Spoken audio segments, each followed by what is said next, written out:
Hello, this is Zahirul. Welcome you all on Frankly Speaking. My guest today is His Excellency Peter Fahrenholtz, the new German ambassador to Bangladesh. He is a career diplomat who presented his credentials on 19 September. Before joining to Bangladesh as an ambassador, he was posted in Canada, also worked in Rwanda, Ethiopia, India, Qatar, Iran, Japan, Thailand, Sudan, and the United States as German ambassador in different capacities. In 2001, Mr. Peter Fahrenholtz was awarded the Order of Merit by the German president.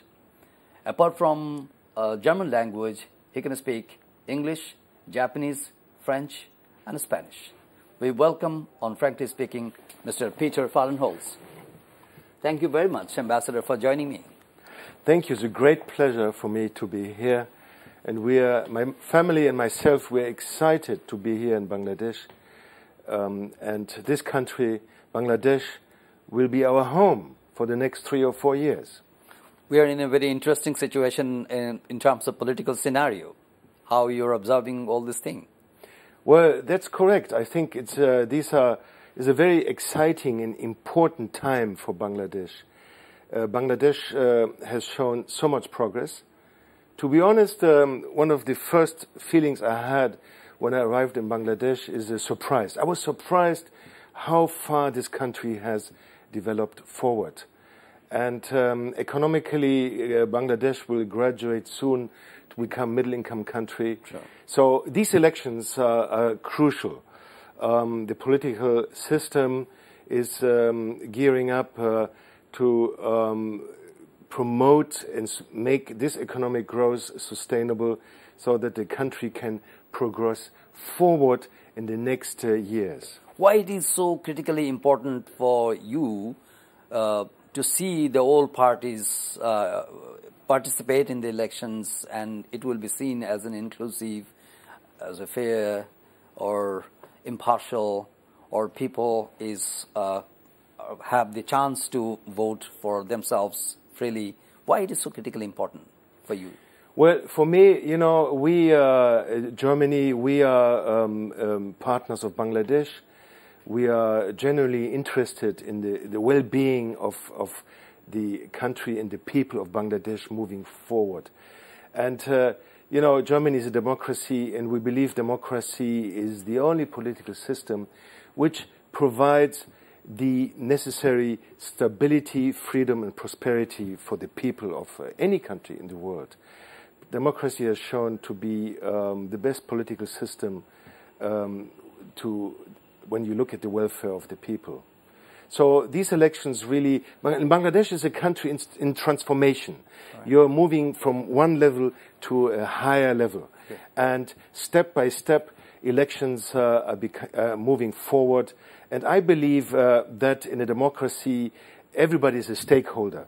The voters will vote, and all the political actors, the political parties, have to contribute their share. Democracy is all about dialogue, compromise, and reaching a consensus.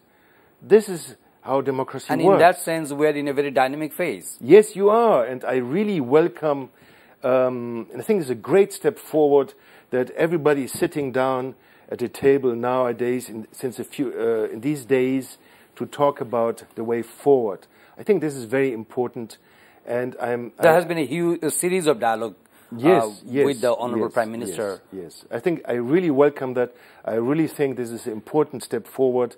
And I think if everybody is willing to, as I said, talk with each other, make a compromise, and form a consensus, then everybody can move forward. And I think inclusive means that all the political actors should be part of that. But that also means that nobody should opt out and say, no, I don't want to be part of this anymore. Everybody must stay on board, and everybody must work together to the benefit of the country. But there are some challenges too in the political spectrum in Bangladesh. And you might be aware about the fact of the political nature in Bangladesh, that it has been long been confrontational, divisive nature of politics. And do you think that only through an election all the divisiveness, all the confrontational nature of politics will evade? You see, the elections are in a democracy only the final step. Elections by themselves don't solve very much. It is a political process leading up to elections, which is decisive.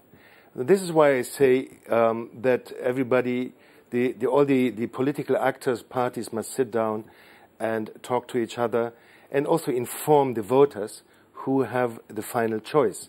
But it's important to understand it's not just the election. The election by itself usually does not solve anything. But it's the political process which takes part before the election and also maybe after the election. So this is why what we see now, you know, I'm not an expert in Bangladeshi politics at all, so what can I say? But what I can observe from my experience from other countries... And you got no room to play as well.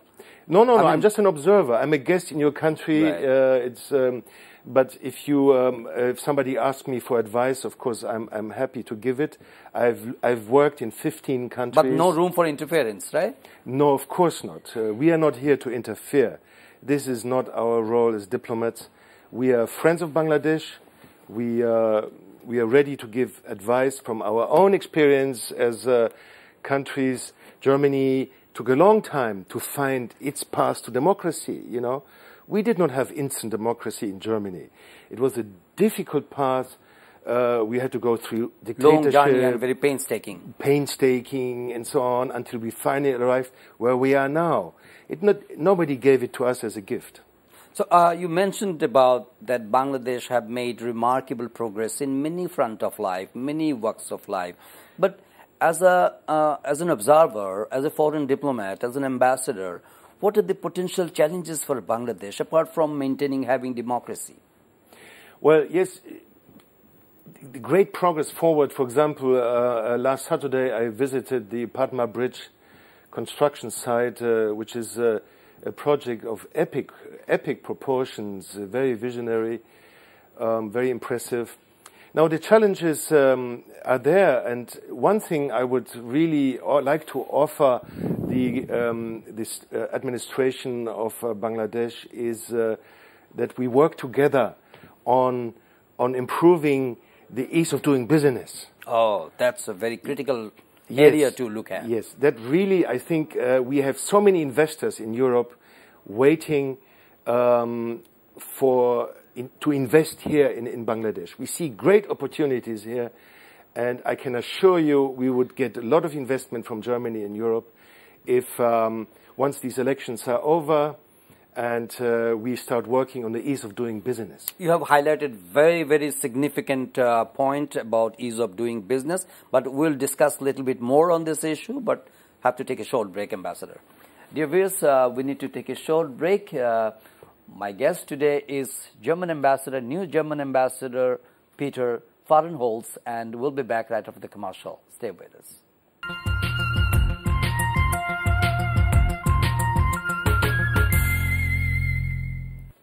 Hello, welcome back. You're watching Frankly Speaking. My guest is new German Ambassador Peter Fahrenholtz. Honorable Ambassador, you are focusing on trade, indicating or hinting about boosting trade and commerce and German investment in Bangladesh. And in the context, you mentioned about the ease of doing business in Bangladesh. Right. There have been a lot of challenges, a lot of obstacles, barriers we are facing. And that is seen as one of the biggest challenges for Bangladesh, how to attract foreign investment and easing the condition in Bangladesh. So what are the obstacles you are facing or German investors are facing in boosting trade and commerce in Bangladesh or investment in Bangladesh? Well, basically, it boils down to the governance in the business and economic sector. Okay. The governance, which means the rule of law, which means basically bureaucracy also. Okay. You see, the procedure to register a business must be smooth. Okay. In a country like Rwanda in Africa, where I was ambassador, it takes only 12 hours to register a business. 12 hours. You enter the country, you put your files online, you go there, and 12 hours later, next day, your business is registered, you see? and then you get your tax number, everything is ready, you see. But here in Bangladesh, it takes a couple of months.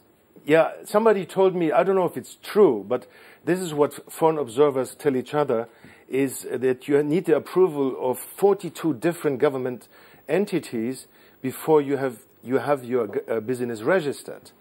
And you cannot do business like that. I'm sorry. You know, I've been around a lot in the world, and the world is a competitive place. Countries in regions, including Germany and US and India, everybody competes against each other. But how did Rwanda to attract money? How did Rwanda make so much progress in this sector, in this area? I think it was a clear decision by the state leadership. Yeah.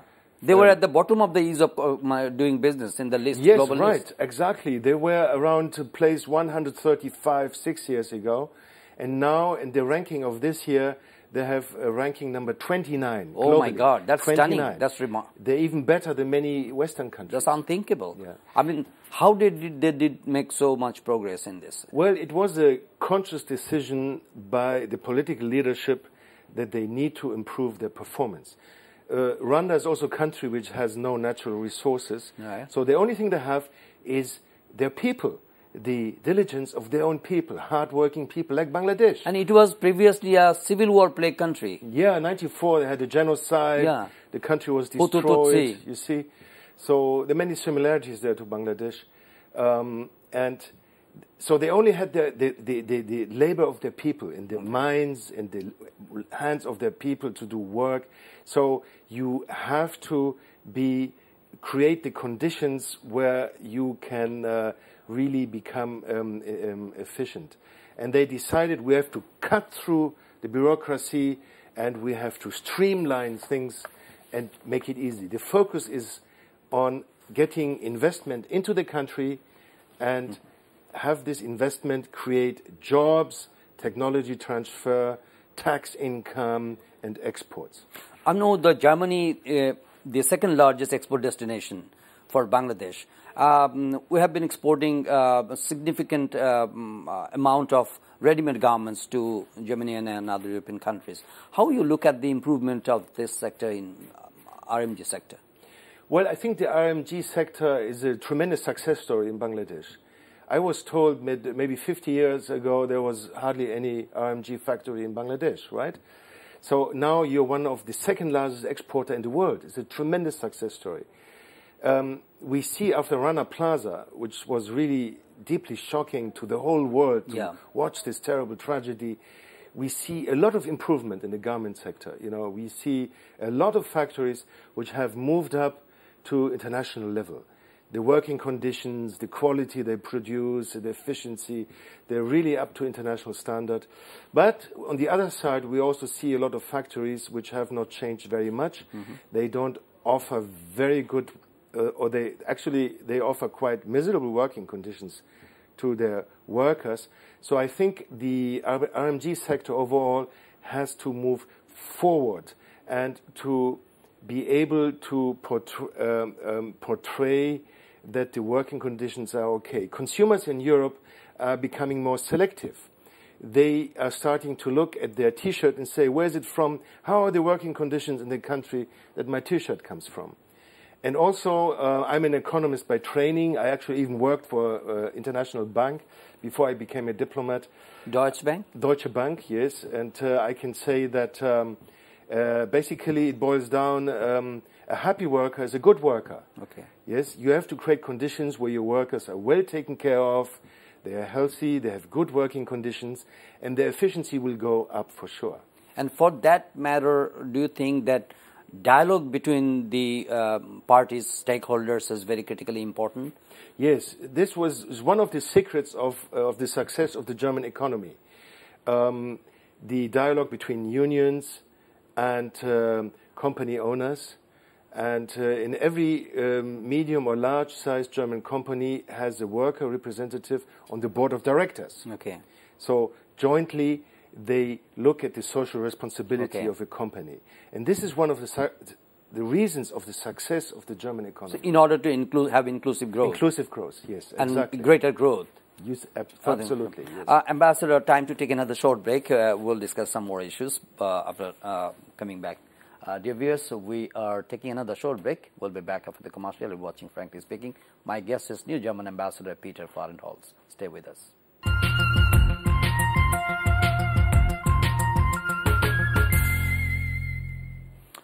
Dear viewers, welcome back. You're watching Frankly Speaking. My guest is Peter Fahrenholtz, new German Ambassador to Bangladesh. Honorable Ambassador, we heard that Germany is going to commit more resources as humanitarian assistance for Rohingya refugees. And you know that we are in deep trouble. We are facing a huge crisis dealing with huge Rohingya population in Bangladesh. You have been supporting Bangladesh, and you assured your support in many international forums like European Union, United Nations Security Council, and you got a very active role in this international forum to have a resolution, to have a solution of this crisis. So what is the position of Germany under the present context, present circumstances?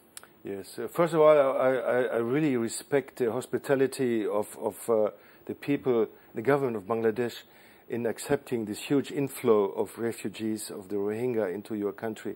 In Germany, we had a similar inflow of refugees, if you remember, 2015. And from Syria and other areas. My Chancellor, Angela Merkel, also decided, yes, let them come in, we can take care of them. That was a very bold decision from Angela Merkel. Yes, but we understand how difficult it is for Bangladesh, because we had a similar experience, you know. So Germany will be a member of the Security Council of the United Nations beginning in 1st of January 2019 for 2 years.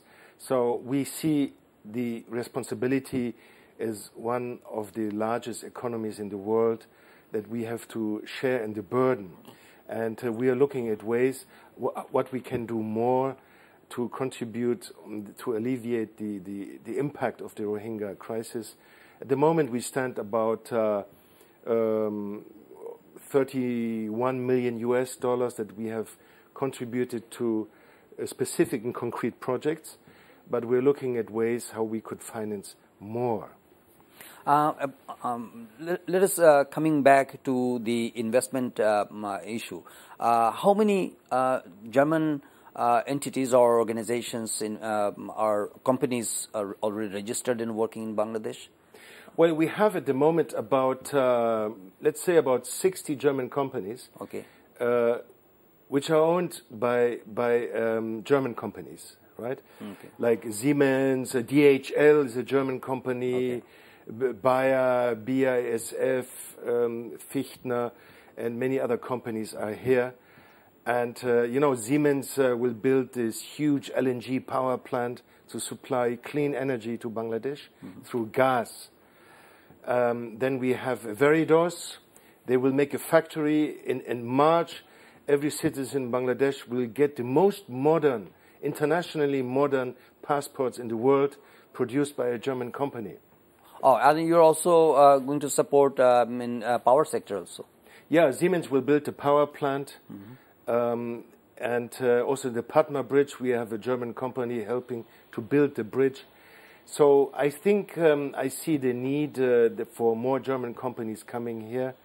And we are actually now putting together the German Business Council in Bangladesh, which will represent the interests of these German companies and to help new investors coming into Germany, into Bangladesh, together with the government of Bangladesh. In the area of the development cooperation, what is the current situation? Is there anything remarkable coming up in terms of development assistance? Well, we have three priority areas. One is to help in the sustainable growth of the energy sector. You know, in Germany, we like renewable energy, solar energy, wind energy. You place it there, and it doesn't cost anything anymore. Is the option we have been very encouragingly pursuing? Well, not so renewable much, energy? to be honest, but there's some progress. There's some progress, yes. The other is to help Bangladesh cope with climate change. And the third focus... That's the catastrophic consequences we are apprehending. So we are there to help Bangladesh to cope with the consequences of this.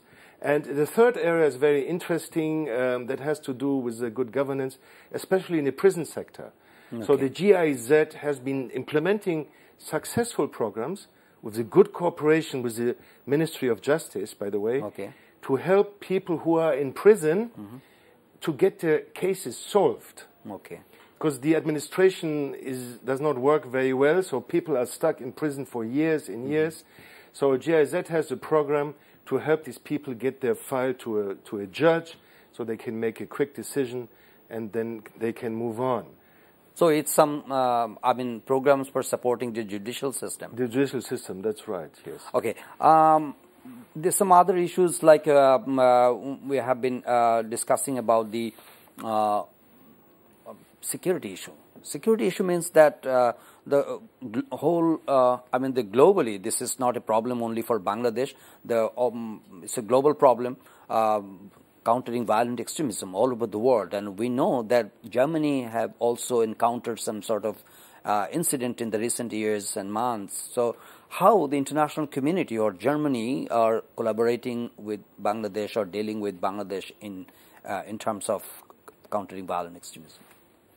Oh, I think we have a very good cooperation with your authorities on the issue of security. It indeed is something which touches all of us, and I can say, citizens, normal people, families don't want violence. Everybody wants to move on in their life in safety, and but it goes beyond that. It goes to the issue of defending our values, what we stand for. As countries like Bangladesh or Germany, that we will not be blackmailed by violence to move away from the values that we stand for. Okay. Ambassador, we know that, we are almost at the end of our conversation. Germany was one of the first countries to establish bilateral relations with Bangladesh after independence in 1972. And we have so many positive sides, so many bright and brisk relations in many areas. You mentioned about the Bangladesh, Germany is one of the second largest export destination and largest importer of garments from Bangladesh, Germany. So in your tenure, you have served in many countries as an important diplomat. So after coming to Bangladesh, what are the prime key goals you have, instrumental goals you have set out, your objectives set out for achieving in your tenure, and how you would realize all those? Well, of course, what I'm here to do is to improve the relations between Bangladesh and Germany. But I would like to double the investment of Germany in Bangladesh during the years that I'm here. And I want to create business structures like the German Business Council and others which will help promote this. I would like to help Bangladesh improve its ease of business, doing business index. And definitely you have the experience of Rwanda, how they made it possible by registering in 12 hours, registering a new business. Yeah, that's right. We also, I would like to have more political visitors. Okay. So some of them will be coming up in the course of the next year. We also would need more exchange of civil society. Okay. Schools and NGOs and other universities, exchanging with universities in Germany and civil society organizations. Also, I would like to have double the number of students from Bangladesh studying in Germany. We only have about 2,500 Bangladesh students in Germany, which is much too little, And remember, if you can study in Germany, and we don't have university fees. So you can make your bachelor, master, even your doctorate without paying any university fees in Germany. That is a great offer for Bangladeshi students to enroll in German universities.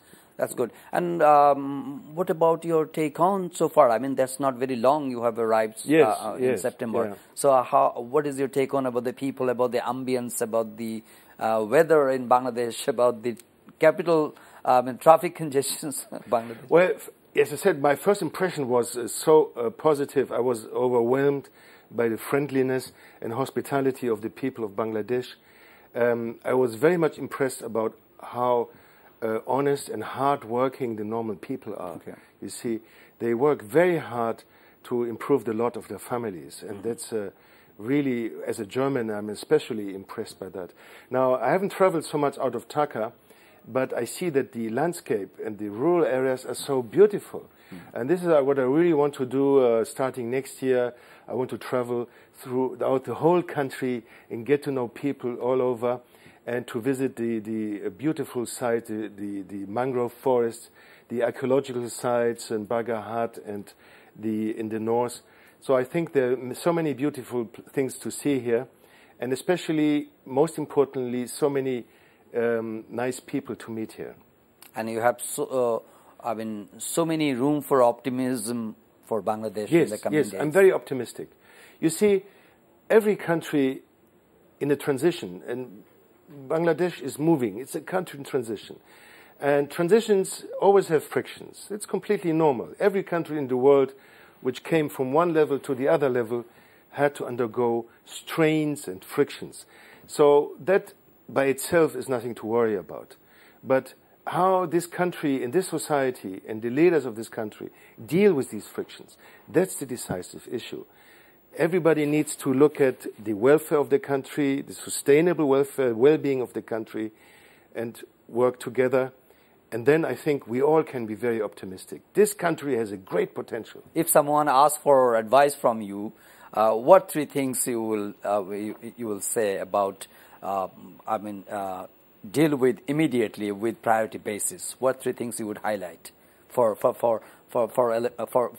easing the step forward, for moving forward in the coming days? Well, I think the first step we need to have is good elections which are free, fair, inclusive, and where everybody takes part, and then we will have a parliament which represents the whole people of Bangladesh. I think that would be an enormous step forward. After that, I think we will improve the ease of doing business and get a lot of investment here. And thirdly, I think we need to do an outreach to show the world how much Bangladesh has achieved already. We need to bring media people over here from the West, camera teams, to show the progress that Bangladesh has achieved so far. And ensuring peace, security, stability. Absolutely. That's the basis. That's the starting point. Yes. Order. Thank you so much, Ambassador. Thank you so much for joining me. Yes. It's It was my pleasure. Yeah, my pleasure too. Thank you so much. Dear viewers, that was my conversations with the Honorable Ambassador, German Ambassador to Bangladesh, Peter Fahrenholtz, and he expressed a lot of optimism and highlighted the progress Bangladesh have made so far, and he is looking at the more progress Bangladesh will be making in the coming days. Thank you very much for watching our conversation, and we invite you to watch our next episode. Until then, to take care and goodbye.